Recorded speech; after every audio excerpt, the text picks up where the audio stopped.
કઈ વાતનો ડર સતાવે છે તને? પપ્પા, મિહિરના પપ્પા બહુ જ ખતરનાક છે. એમણે મને કહ્યું હતું કે જો હું મિહિર સાથે મેરેજ નહીં કરું તો આપણને બિઝનેસમાં બહુ જ નુકસાન પહોંચાડશે.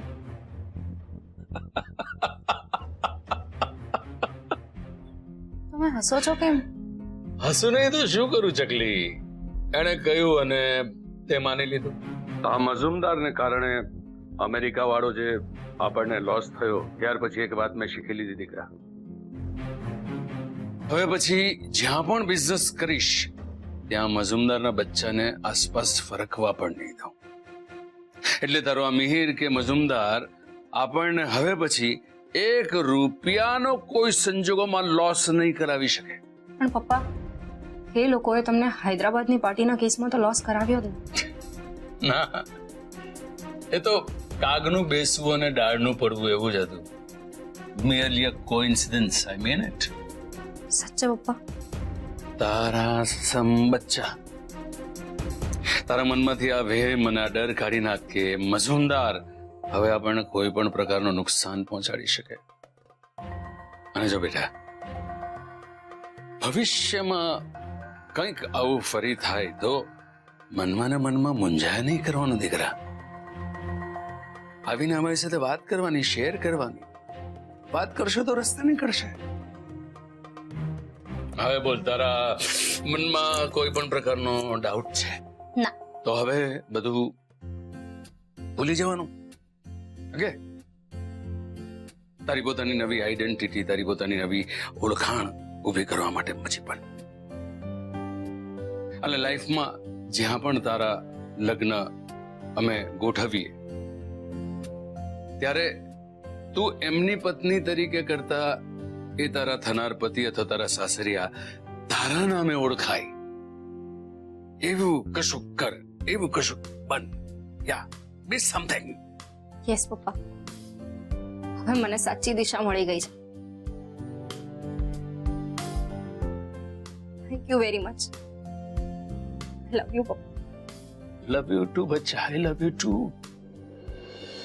બેન, તમારી બધી વાત સાચી, પણ મારું મન હારું કઈ માનતું જ નથી. સવિતા, સમજવાનો પ્રયત્ન કર. માન્યો કે દીકરી પારકી થા પણ કહેવાય. દીકરીને પરણાવ્યા પછી એનું સાચું ઘર એનું સાસરું જ કહેવાય. પણ એ ક્યારે? જ્યારે આપણે આપણી દીકરીને સારા ઘરે રાજી ખુશીથી સારા લોકોની વચ્ચે પરણાવી હોય તો. બાકી આપણે આપણી ફૂલ જેવી કોમળ કોમલને જરાય દુઃખના દરિયામાં નથી ધકેલવી. એકદમ સાચી વાત કીધી મમ્મીજી તમે. આયશા બેન, તમે પણ મોટી બેનની ચાલુ ગાડીમાં બેસો. અરે ચાલુ ગાડીનો સવાલ જ નથી. મમ્મીજીની વાત ખરેખર સાચી છે. અને આજના જમાનામાં તમે આમ જૂનવાણી વિચારશો તો કેમ ચાલશે? અને જ્યારે કોમલબેન પોતે જ આ લગ્ન કન્ટિન્યુ કરવા નથી માંગતા તો આપણી ફરજ છે કે આપણે એમને આ લગ્નમાંથી મુક્ત કરીએ, કારણ કે હવે એમને હકીકતની ખબર પડી ગઈ છે. અને મમ્મીજી, આજે મને ખરેખર તમારી ઉપર માન થાય છે. તમે ભલે ચોપડીઓ નથી વાંચી પણ તમે કોમલબેનનું મન વાંચી શક્યા. અને એમને આ લગ્નમાંથી મુક્ત કરવાનું તમે જે ડિસિઝન લીધું, સાચું કહું, ખરેખર આ બહુ જ મોટું ડિસિઝન છે. સાચું કહું સોનું, પહેલા તો કોમલના લગ્નની વાત સાંભળીને હું પણ ડરી ગઈ હતી. પણ પછી મેં મારું મન મક્કમ કરીને વિચાર્યું કે જે લગ્ન આવી રીતે છળ કપટ કરીને પરાણે ડરાવી ધમકાવીને કરવામાં આવ્યા છે એ લગ્નને આપણે શું કામ માનીએ. એટલે હું મારી કોમલની જિંદગી તો બરબાદ નહીં જ થવા દઉં. અને એમાં પણ મને જ્યારે તારા પપ્પાજીનો સાથ મળ્યો ને પછી મારે કોનાથી ડરવાનું હોય? તો સવિતાબેન, હવે તમને તમારા પ્રશ્નના જવાબ મળ્યા ને? હા બેન, કોમલબેને નવેસરથી જિંદગી જીવવાનો પૂરો હક છે અને એ હક આપણે આપવો જ રહ્યો. હા ઠાકોરજી, કે તમે અમારા સવિતાબેનને મનાવી લીધા. બાકી તો આ એક જ વાત વિચારી વિચારીને પોતે પણ ડરત ને અમને પણ ડરાવ્યા કરત.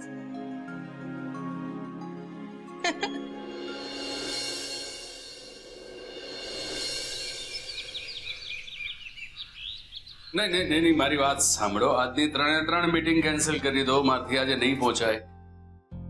નહીં, ઘરે જરા એક લંચ પાર્ટી ઓર્ગેનાઇઝ કરી છે એટલે મારાથી નહીં આવી શકે. યા યુ કેન શિફ્ટ ટુમોરો. કાલની યા ઓકે ઓકે. સાંભળો, હું શું કહું છું, આ તમે મારી પાસે આટલી બધી તૈયારી કરાવડાવી, આ દૂધપાક ને પૂરી ને શાક ને ફરસાણ ને આટલું બધું બનાવડાવ્યું, પણ એ તો કહો કે આવવાનું છે કોણ? કોકિલા ગોરી, સસ્પેન્સ કોને કહેવાય? હા, પણ આવનાર કોણ છે ને શું કામ આવી રહ્યું છે એ તો ખબર હોવી જોઈએ ને. એ લોકો આવે ત્યારે એ લોકોને જોઈને નક્કી કરજે કે એ લોકોનું આપણા જીવનમાં કેટલું મોટું સ્થાન છે. કદાચ તમે માધુરીબેનને માફ કરીને એમને ને રાકેશ કુમારને જમવા નથી બોલાવ્યા ને? ઓ માય ગોડ, તારો તો નણંદ માટેનો પ્રેમ ઉભરાઈ રહ્યો છે નહીં? ડોન્ટ વરી, એ લોકોને પણ બોલાવીશું, પણ હમણાં નહીં, થોડા દિવસ પછી. ઓકે? હા, તો આજે અત્યારે કોણ આવે છે એ તો કહો. કોકી રાણી, તમારા બધા જ સવાલોનો જવાબ મળશે એક નાનકડા બ્રેક પછી, બપોરે 12:30 વાગે. ત્યાં સુધી તમારી બાકીની રસોઈ પૂરી કરો જાઓ. સારું સારું, બપોરે 12:30 વાગ્યા સુધીમાં તમે કહેલી બધી જ રસોઈ તૈયાર હશે. બસ. ઓકે, મારા પેલા ભરેલા મરચાના ભજીયા. હા હા, ભજીયા પણ બનાવી નાખીશ. મોટી બેન, હવે તો કહો કે જમવા કોણ આવવાનું છે? સવિતા, મને જેવી ખબર પડશે ને એવી તરત તને કહી દઈશ. હા, અત્યારે હાથ ચલાવ. 12:30 થઈ ગયા. હવે તો મને કહો કે એવું તો ખાસ કોણ મહેમાન આવવાનું છે? હું હાજર છું. અરે બાબુ, તમે આવો આવો. સારું થયું તમે આવી ગયા. જમવાનું તૈયાર છે, જમી લો. અરે જમવા બોલાવ્યા છે તો જમીને જ જઈશ ને. આ જયરાજભાઈનો ફોન હતો કે આજે બધાએ સાથે બેસીને જમવાનું છે. પછી આપણે તો વિચારવાનું જ ના હોય ને. કેમ છો બધા? કેમ છો કોકિલાબેન? જય શ્રી કૃષ્ણ.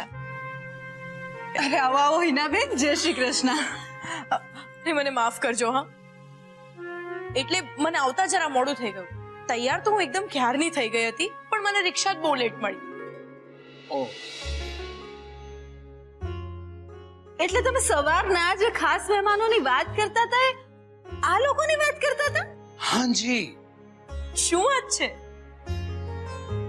સવારનું સરપ્રાઈઝ કરીને એમણે આખું ઘર માથે લીધું હતું. અને હું પૂછું છું તો કહે છે ખાસ મહેમાનો આવવાના છે, પણ કહેતા નથી કે તમે અને બાબુ આવવાના છે. જયરાજભાઈ, આ તો ચીટિંગ કહેવાય. અમે કઈ મહેમાન થોડા છીએ. ખાસ તો આઈ એમ સોરી. ખૂબ મહત્વના કારણસર આ બંને મહત્વના મહેમાનોને મેં આજે આપણા ઘરે બોલાવ્યા છે. પણ કોકિલાબેનને ના હતી ખબર કે હું આવવાનો છું, એટલે એમણે મારી પ્રિય વાનગી અડદની દાળ અને રોટલા તો ના જ બનાવ્યા હોય. બાબુ, તમારી અડદની દાળ અને રોટલા મારે તમને આજે નથી જમાડવા. મારી કોકી અને આયશાના હાથના બનેલા મિષ્ટાન અને ફરસાણની થાળી જમાડવી છે. અરે પણ એ ખાસ વાત શું છે એ તો કહો. ભૂખ લાગી છે, જમવાનું તૈયાર છે, જમતા જમતા વાત કરીએ. હા, ચલો ચલો ચલો.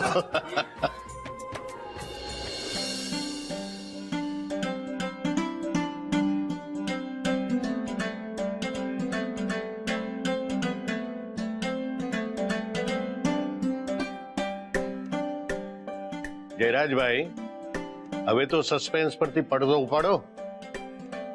એવી તે શું ખાસ વાત છે કે અમને બધાને ભેગા કર્યા છે? બાબુ, આજે મારી ચકલીનો જન્મદિવસ છે. હા? પપ્પા, આજે કોમલનો થોડી બર્થડે છે. હા, મને ખબર છે આરવ કે કોમલનો બર્થડે આજની ડેટે નથી, પણ આજના દિવસે આપણી કોમલને એક નવી જિંદગી મળી છે, નવી લાઈફ મળી છે.